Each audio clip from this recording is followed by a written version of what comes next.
Você conhece alguém com uma doença rara? Muito provavelmente sim, e talvez essa pessoa ainda nem tenha recebido o diagnóstico. Quando pensamos em doenças raras, imaginamos algo extremamente incomum, afinal, a própria definição já diz: rara. Mas existe um detalhe importante. Hoje conhecemos mais de 7.000 doenças raras diferentes. Cada uma delas é rara isoladamente, mas juntas elas afetam milhões de pessoas em todo o mundo.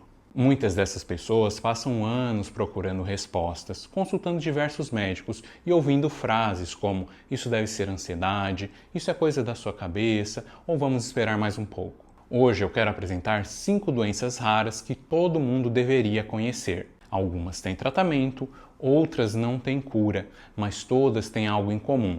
Quanto mais cedo são reconhecidas, maior a chance de oferecer qualidade de vida. Então, vamos conhecer essas histórias.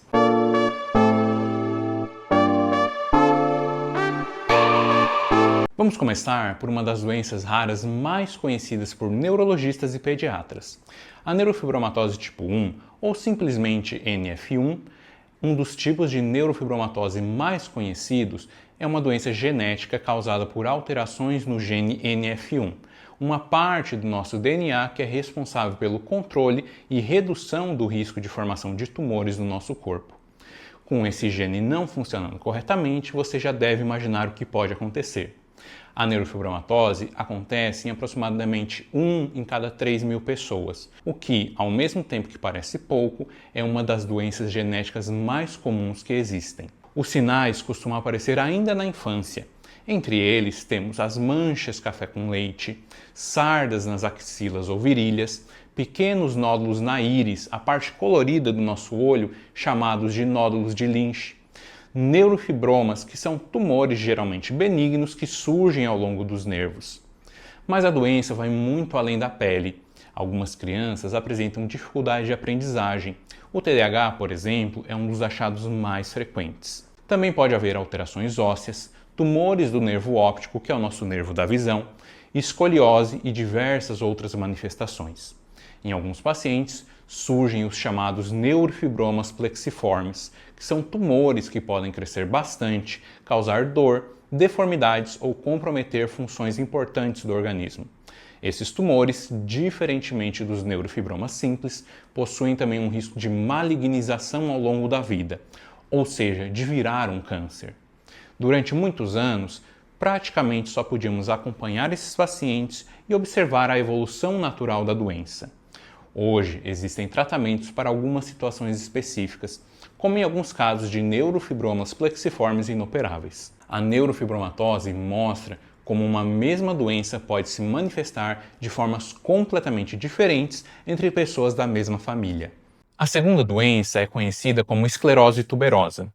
A esclerose tuberosa também é uma doença genética e pode afetar praticamente qualquer órgão do corpo, embora o cérebro costume ser um dos principais locais envolvidos.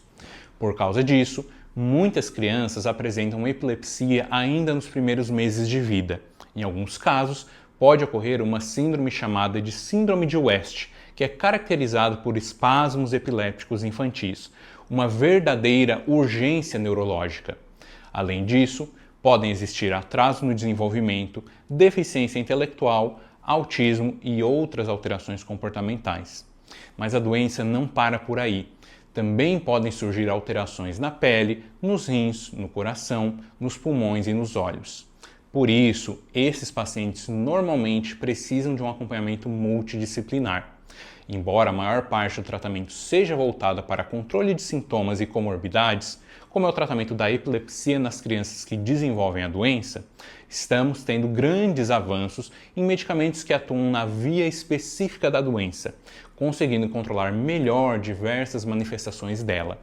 A esclerose tuberosa é um excelente exemplo de como entender a genética abriu o caminho para tratamentos muito mais específicos. Agora, imagine uma criança que se desenvolve normalmente durante o primeiro ano de vida. Os pais acreditam que está tudo bem, mas aos poucos ela começa a perder habilidades que já havia aprendido. Deixa de falar, perde o uso funcional das mãos, ou seja, as mãos continuam se movendo, mas não conseguem fazer coisas simples do dia a dia. Passa a fazer movimentos repetitivos, como se estivesse constantemente lavando ou torcendo as mãos. Essa é uma das características mais marcantes do que conhecemos como síndrome de Rett. Ela ocorre majoritariamente em meninas e costuma ser causada por alterações em um gene específico do nosso DNA. Além das dificuldades motoras e cognitivas, muitas crianças apresentam epilepsia, alterações respiratórias, escoliose e dificuldades de alimentação. Apesar de ainda não existir uma cura para a doença, novas terapias vêm sendo desenvolvidas, trazendo esperança para muitas famílias no futuro. Durante muitos e muitos anos, receber o diagnóstico de atrofia muscular espinhal, a AME, era devastador. A doença acontece porque os neurônios motores, que são células do nosso sistema nervoso responsáveis pelo controle de movimentos, deixam de funcionar adequadamente. Isso leva, consequentemente, a uma perda progressiva da força muscular. Os bebês podem apresentar dificuldade para sustentar a cabeça, para sentar, engolir e até mesmo para respirar. Mas talvez a maior revolução das doenças raras tenha acontecido justamente aqui. Embora ainda não exista uma cura definitiva, estamos caminhando cada vez mais próximo disso. Hoje existem tratamentos que vêm mudando a história natural da doença. Medicamentos específicos e até mais recentemente a possibilidade de terapia gênica indicam que quando o tratamento ocorre de forma precoce e bem indicado, existe a possibilidade de um impacto positivo na vida desses pacientes e de suas famílias. E é exatamente por isso que o teste do pezinho ampliado e o diagnóstico precoce são tão importantes na AME. A última doença que eu quero falar com vocês hoje costuma aparecer na vida adulta, embora existam casos em crianças e adolescentes também. A doença de Huntington é uma doença genética hereditária causada por uma expansão de repetições CAG no gene HTT, um aumento indevido do tamanho de uma parte do nosso DNA. Ela provoca destruição progressiva de determinadas regiões do cérebro ao longo dos anos. Os sintomas mais conhecidos são os movimentos involuntários conhecidos como coreia. Mas a coreia representa apenas uma parte da doença. Também podem surgir alterações de memória, dificuldade de planejamento, mudanças importantes de comportamento, ansiedade, depressão e irritabilidade. Essa doença, infelizmente, é uma das principais causas de demência em pessoas jovens no mundo. Como é uma doença hereditária dominante, cada filho de uma pessoa afetada possui 50% de chance de herdar a alteração genética. Embora ainda não exista uma cura definitiva, existem diversos tratamentos capazes de controlar sintomas e melhorar a qualidade de vida. Essas foram apenas 5 das mais de 7.000 doenças raras existentes. Cada uma delas tem desafios completamente diferentes, mas todas compartilham algo muito importante. O sofrimento não acontece somente pela doença. Muitas vezes acontece pela demora no diagnóstico, pela falta de informação, pelo preconceito e pela sensação de que ninguém entende aquilo que a pessoa está vivendo.